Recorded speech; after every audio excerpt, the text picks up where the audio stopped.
Bonjour tout le monde, bienvenue sur Informatio, joyeux Noël, bonne fête de fin d'année, tout ça. Alors aujourd'hui je vais encore parler d'un bouquin, et puisqu'ici on aime bien apprendre des choses, ça tombe bien. Un livre qui s'appelle ici The Art of Learning, de Josh Waitzkin. Vous pourrez le trouver, il me semble, en français, qui s'appellera donc L'Art d'apprendre.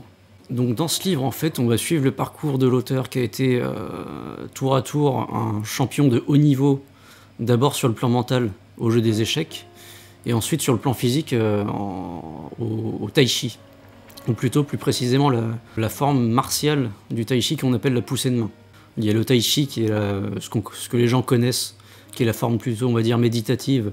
Ça, c'est les vieux chinois qui sont dans des parcs et qui font de la gymnastique. Et vous avez évidemment la version martiale qui se base sur les formes de cette pratique. Donc on a l'auteur qui nous fait retracer son expérience et surtout qui a essayé de déterminer au cours de sa vie quelles ont été les clés, les méthodes, les principes qu'il a découverts qui font qu'il a pu atteindre l'excellence dans ces deux disciplines différentes.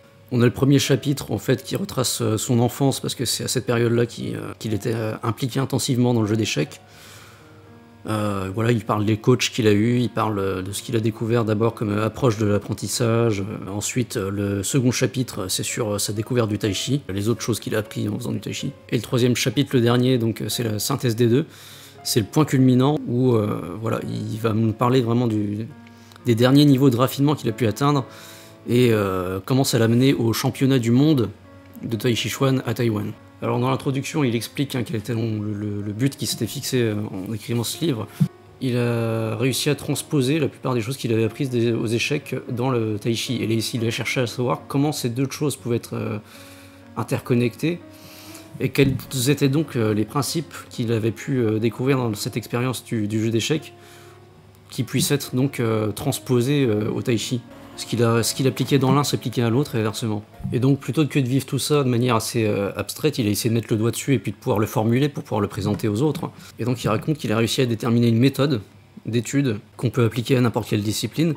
Lui il appelle ça numbers to leave numbers ou form to leave form. C'est-à-dire littéralement, parce que je sais pas exactement comment le traduire, mais mot à mot c'est les nombres pour quitter les nombres ou la forme pour quitter la forme. Et il précise, en donnant un exemple avec les échecs, quelqu'un qui étudie les échecs, initialement il va devoir se plonger dans les fondamentaux pour pouvoir atteindre des compétences de niveau supérieur.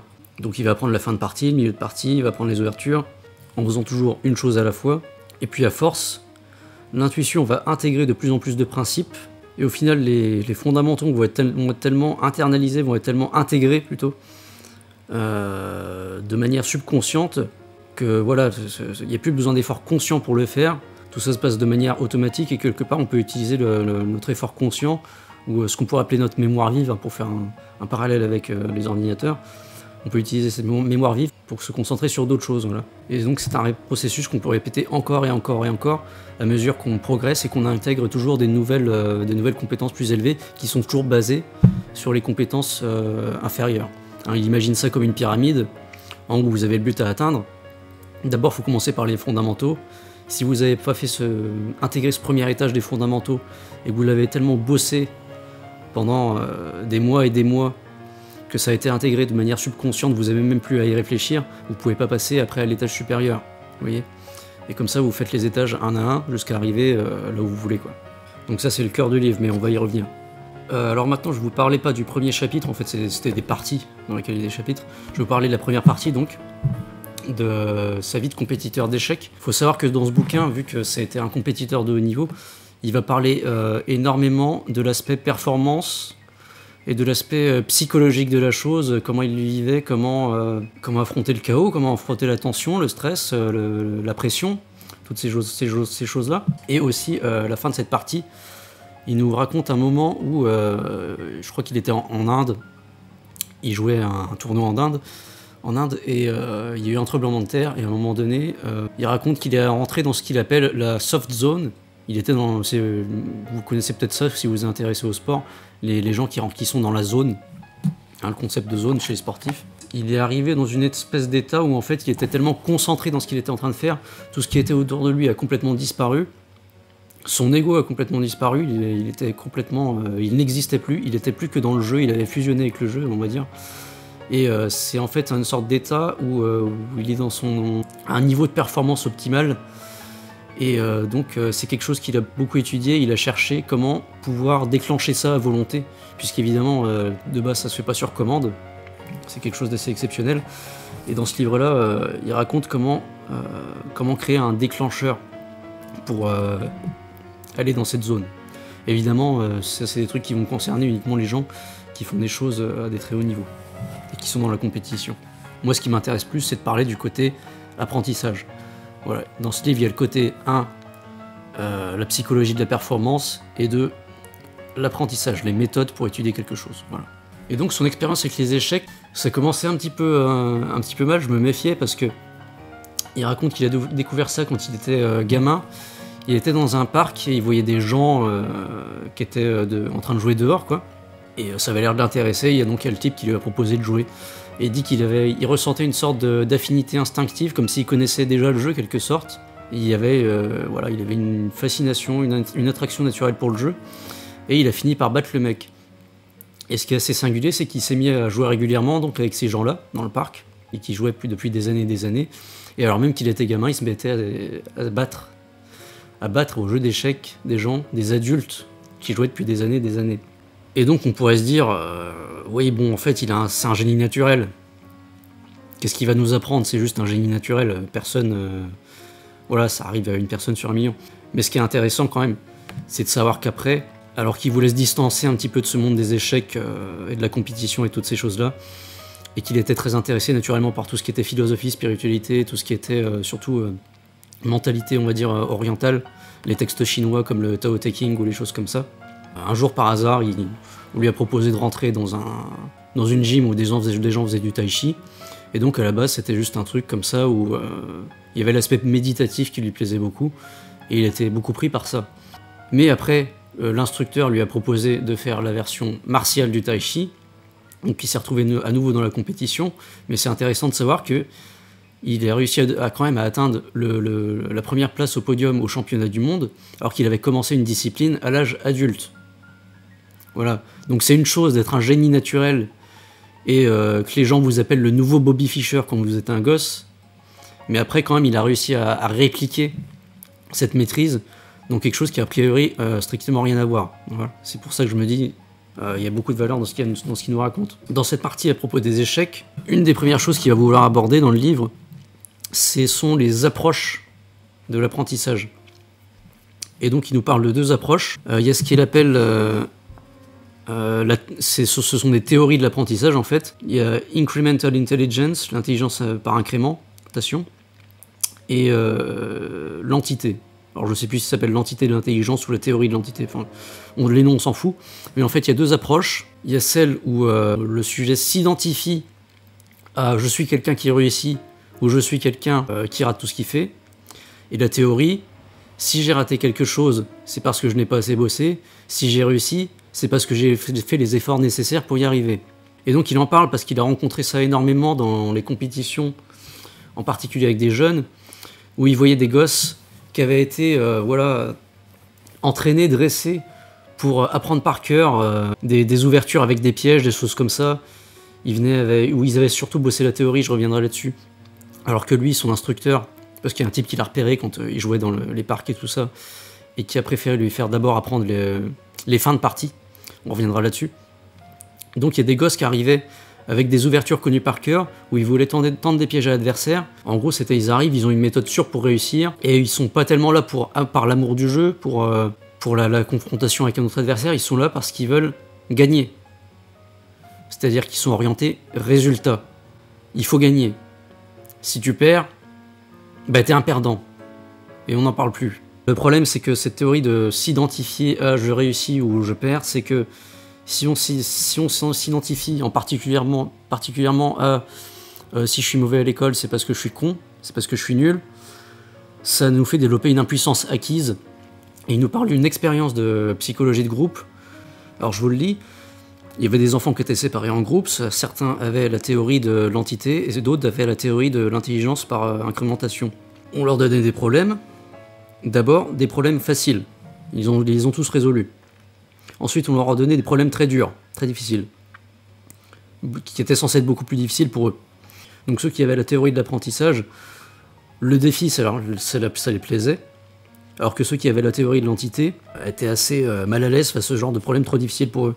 Donc il y en avait certains qui disaient « Bon, alors là, il va vraiment falloir que je me donne à fond », alors que d'autres vous disaient « Je suis pas assez intelligent pour ça ». Tout le monde s'est trompé, mais les effets ont été très différents. Ce qui est intéressant, c'est qu'il y a eu une troisième étape. On leur a donné à nouveau des problèmes faciles à résoudre. Tous ceux qui avaient la théorie de l'apprentissage ont très facilement réussi ces problèmes. Ceux qui avaient la théorie de l'entité étaient tellement découragés par leur incapacité à avoir résolu les problèmes qui étaient trop difficiles, qu'ils ont eu des difficultés même avec les problèmes faciles, alors qu'ils étaient vraiment censés savoir les résoudre.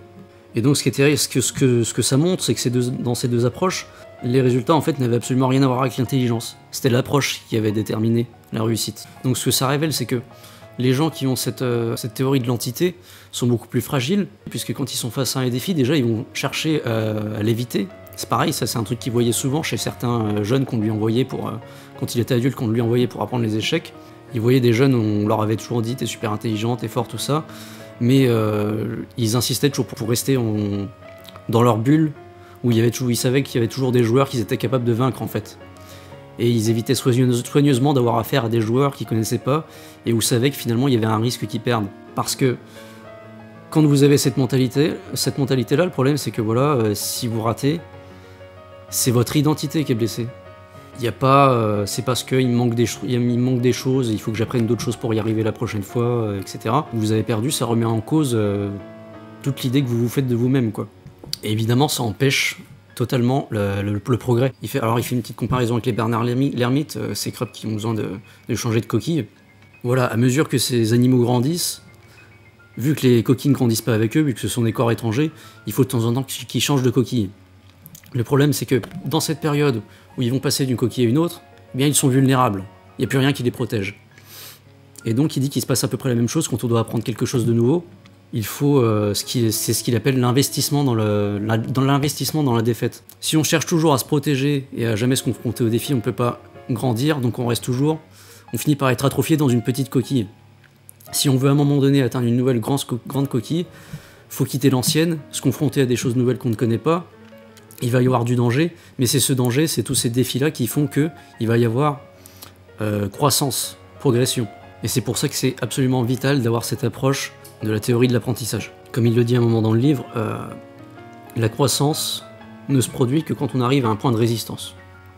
Et il nous dit aussi à un moment donné, j'ai vu beaucoup de gens utiliser une version de ce qu'il appelle la philosophie du processus d'abord, et s'en servir comme d'une excuse pour toujours éviter les enjeux en fait, et prétendre qu'il ne se préoccupe pas des résultats.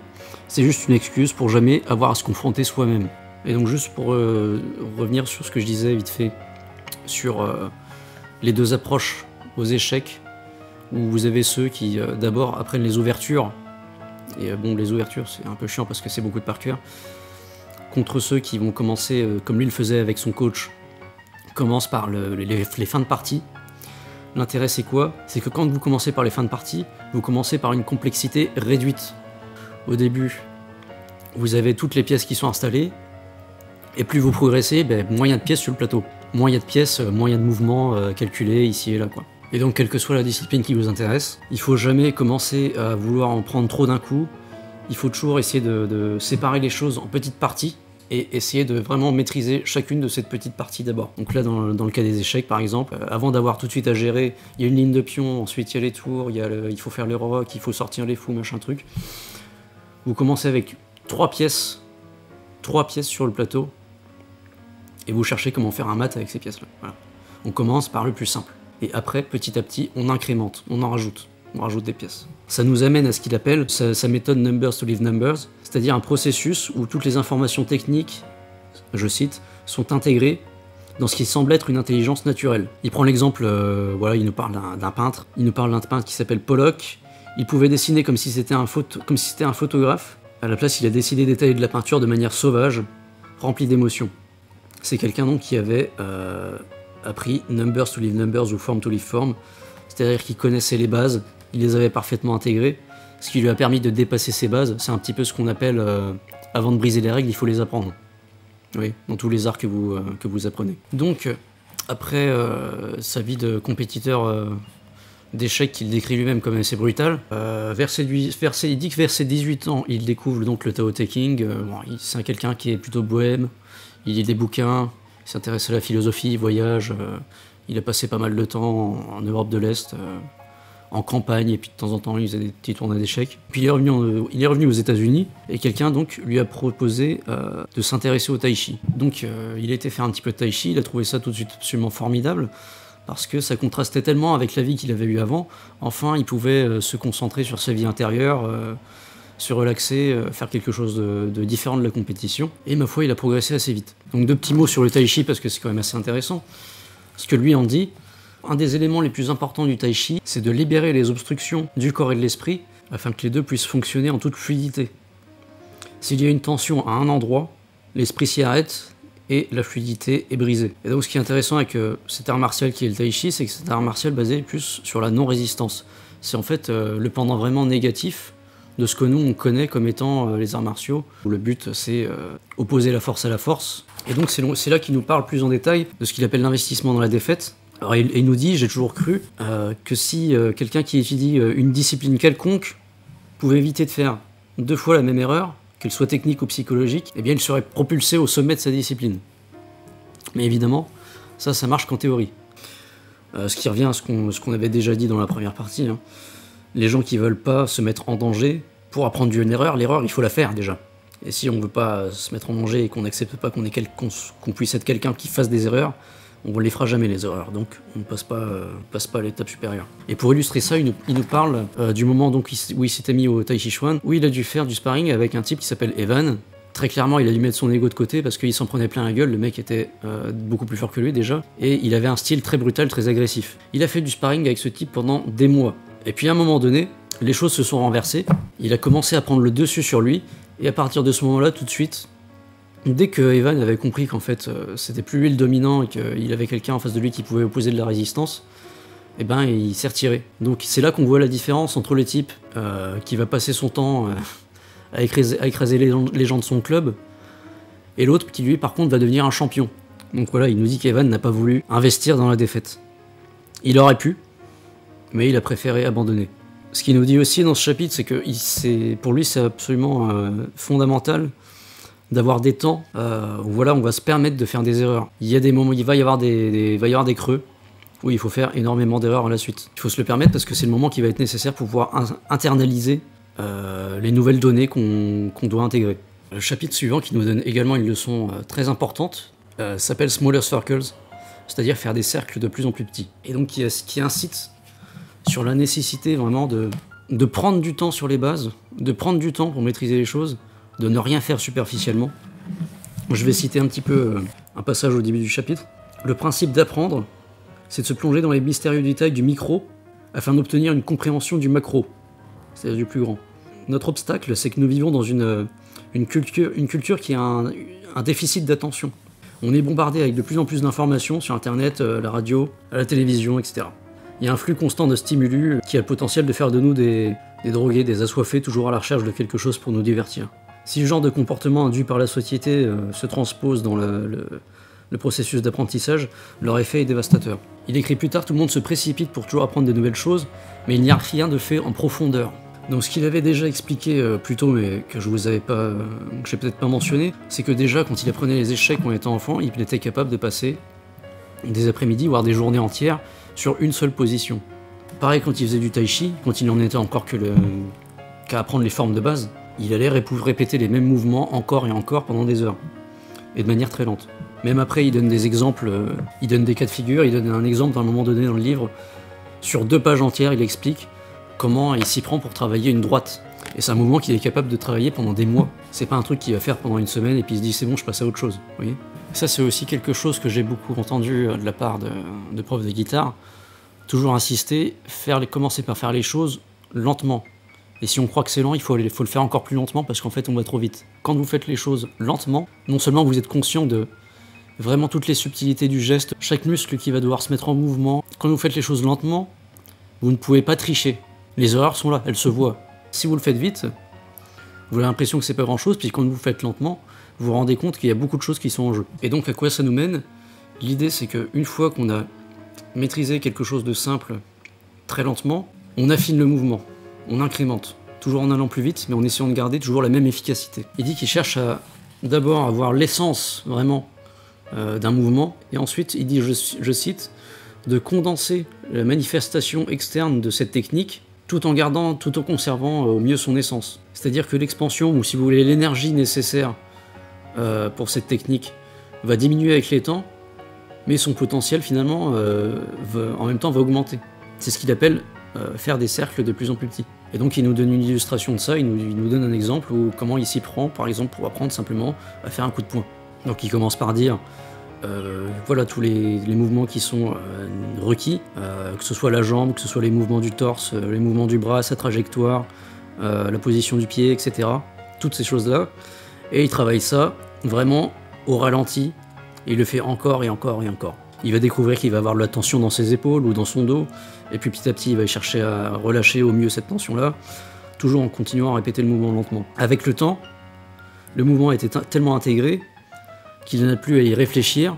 Ça, c'est quelque chose qui se fait de manière instinctive, naturelle. Ensuite, il augmente la vitesse. Après, il commence à utiliser un sac de frappe afin que son corps puisse construire de la résistance pour qu'il puisse frapper de plus en plus fort sans forcément se blesser lui-même, évidemment. Et donc, il continue à répéter ça, toujours en faisant bien attention à ne pas avoir de failles dans sa structure et à toujours faire les choses correctement. Il dit qu'il fait ça pendant des semaines, voire des mois. Il rajoute même entre parenthèses, peut-être même des années. C'est dire ce qu'il entend par faire les choses en profondeur. Hein. Et donc il peut faire ce coup de poing comme s'il respirait. Il n'y a plus aucun effort mental en fait. Donc à partir de là, le mécanisme du corps, quand il fait ce coup, ont été condensés et réduits finalement à une sensation. Il n'a pas besoin de voir l'effet du coup pour savoir qu'il est bon. Son corps le ressent. Et c'est pas fini. Maintenant ce qu'il fait, c'est que ce mouvement, toujours par incrémentation, et toujours en commençant par le faire lentement, il va essayer de condenser le mouvement en conservant cette sensation. Ce qui fait qu'il va toujours déployer de moins en moins d'efforts et arriver à utiliser de moins en moins de distance pour créer toujours le même impact avec son coup. Bref, il est en train de l'optimiser. Une fois encore, ce bouquin, que vous cherchiez à vous améliorer en gymnastique, en piano, peu importe, ça vous sera utile. Plus tard, il nous explique un petit peu la manière dont fonctionne le cerveau, il nous explique ce qu'il appelle graver des chemins neuronaux. En fait, il nous fait, encore une fois, une comparaison assez intéressante avec l'idée d'une jungle. Si vous voulez vous déplacer dans une jungle, au début vous êtes obligé de vous déplacer très lentement. Il y a des obstacles partout, il faut prendre une machette, il faut dégager le chemin. Une fois que vous avez fait ça, vous avez des petits chemins qui se tracent. Et donc au début, il vous faudrait des jours pour traverser quelques kilomètres. Après, une fois que le chemin est tracé, eh bien, vous pouvez vous déplacer beaucoup plus rapidement. Et puis après, si vous commencez à y mettre une route, vous allez vous déplacer encore plus rapidement. Là, c'est un peu ce qui se passe quand vous voulez apprendre quelque chose. Vous apprenez des petits morceaux d'informations, et puis à mesure que ces informations sont intégrées, elles vont former des blocs qui sont de plus en plus larges. Vous avez de plus en plus d'informations qui vont être capables de fonctionner ensemble de manière harmonieuse, et auxquelles vous pourrez accéder toujours plus efficacement. Il donne un autre exemple avec une technique du judo qui se passe en 6 étapes. Il raconte la première fois que quelqu'un lui a fait. Ça s'est passé en un clin d'œil, il n'a absolument rien compris à ce qui s'est passé. Mais le type qui lui a infligé cette technique, il a dû en fait intégrer 6 étapes différentes pour être capable à un moment donné de faire ce mouvement en un clin d'œil. Et c'est ce qu'il fait après quand il explique plus précisément son expérience qu'il a eue en tant que combattant dans les tournois de tai chi ou dans ses sparring avec des athlètes de haut niveau. Il a ce qu'il appelle cette impression, qui est une impression quelque part illusoire, d'avoir le temps qui ralentit. C'est juste qu'il a toujours aiguisé sa perception de plus en plus et sa technique de plus en plus, de manière à ce qu'il est capable de voir, alors que des gens normaux ne seraient absolument incapables de le détecter, il est capable de voir les gens effectuer des mouvements assez complexes, mais de pouvoir les décortiquer, parce qu'il a été entraîné à ça. Bon, je passe un certain nombre de chapitres, hein, même s'ils sont très intéressants. Après, on n'est plus, comme je disais, dans l'apprentissage, on touche à d'autres domaines. Pour ce qui est de la dernière partie, je vais la résumer vraiment très rapidement, parce qu'en fait, on a déjà dit le principal. Hein. Il explique donc sa méthode, la méthode qu'il a imaginée pour pouvoir créer ce qu'il appelle le déclencheur pour pouvoir rentrer dans la zone. Mais ça, je vais pas le détailler. Donc ça se termine sur les événements du championnat de Taïwan, championnat du monde, qui nous raconte. Ce qui est aussi très intéressant, c'est que j'ai trouvé les vidéos sur YouTube des matchs qu'il a disputés. Et c'est intéressant parce qu'il nous raconte vraiment que voilà, ça se passe à Taïwan et les organisateurs, les juges, tout ça, font vraiment tout ce qu'ils peuvent pour favoriser les locaux. C'est-à-dire que les étrangers ils peuvent venir, mais faudrait pas qu'ils gagnent non plus, quoi. Il y a eu beaucoup de triches, Et sur les vidéos, on voit comment les arbitres parfois le reprennent après qu'il ait disputé un round sur des trucs complètement cons. Il n'avait pas le pied placé où il fallait, mais on lui a dit après. Du coup, le point compte pas. Enfin, des trucs complètement aberrants, quoi. Alors en plus, parce qu'il faisait 2 compétitions en poussée de main, vous avez 2 tournois qui se déroulent en parallèle. En général, on n'en fait qu'un seul parce que c'est déjà assez épuisant comme ça. Et lui, il a fait les 2. Alors, il y a un tournoi où vous êtes sur un ring et vous avez le droit de vous déplacer. Voilà. Et le but, c'est de mettre l'autre par terre ou de le mettre hors du ring, en fait. Et l'autre exercice, l'autre tournoi, en fait, c'est les gens sont sur une position fixe. Ils sont debout. Ils sont dans une posture bien précise. Et ils ont les poignets l'un contre l'autre. Bref, il y a une position vraiment déterminée. C'est la position de départ, elle est comme ça. Et ça se passe vraiment en quelques secondes, c'est extrêmement rapide. Il faut qu'ils arrivent à mettre l'autre par terre. C'est vraiment l'exercice, c'est le test ultime du tai chi, en fait. C'est vraiment un exercice extrêmement concentré. Et donc il raconte qu'il a rencontré un adversaire. C'est seulement plus tard qu'il a appris que c'était un des plus grands instructeurs dans le pays. Et il a découvert quelque chose de très intéressant. Je cite, j'ai remarqué que si je feintais dans mon esprit, sans même bouger, il le ressentait, il les répondait. Il dit, il était incroyablement sensible aux intentions. Voilà, ça c'est le genre de personne que vous êtes capable de rencontrer à haut niveau dans les arts martiaux. Pour conclure, je vais vous citer la formule qu'il utilise pour résumer selon lui la maîtrise. Il dit au final, la maîtrise implique la découverte des informations les plus résonantes et de les intégrer si profondément et entièrement qu'elles disparaissent pour nous permettre de nous exprimer librement. Donc c'était The Art of Learning, normalement en français ça s'appelle L'Art d'apprendre, de Josh Waitzkin. Voilà, j'ai pas tout dit sur le bouquin, mais bon, j'en dirai pas plus, je pense que c'est déjà pas mal. Alors je le dis encore, même si c'est un type qui se sert de son expérience personnelle et qui parle vraiment pratiquement que du tai chi et des échecs pour expliquer tous les principes qu'il a découverts, ça peut s'appliquer à plein de choses. Et c'est un bouquin qui est assez bien écrit, c'est agréable à lire en tout cas, vu qu'il y a le mélange, d'un côté il y a des informations très intéressantes, on apprend des choses, en même temps c'est autobiographique, c'est quelqu'un qui nous raconte sa vie. Et surtout si c'était intéressant et que vous aimez ce genre de vidéo, surtout n'hésitez pas à mettre un pouce vers le haut, ça aide d'autres gens à découvrir ce genre de vidéo, donc si ça vous plaît, favorisez-le naturellement. Ciao.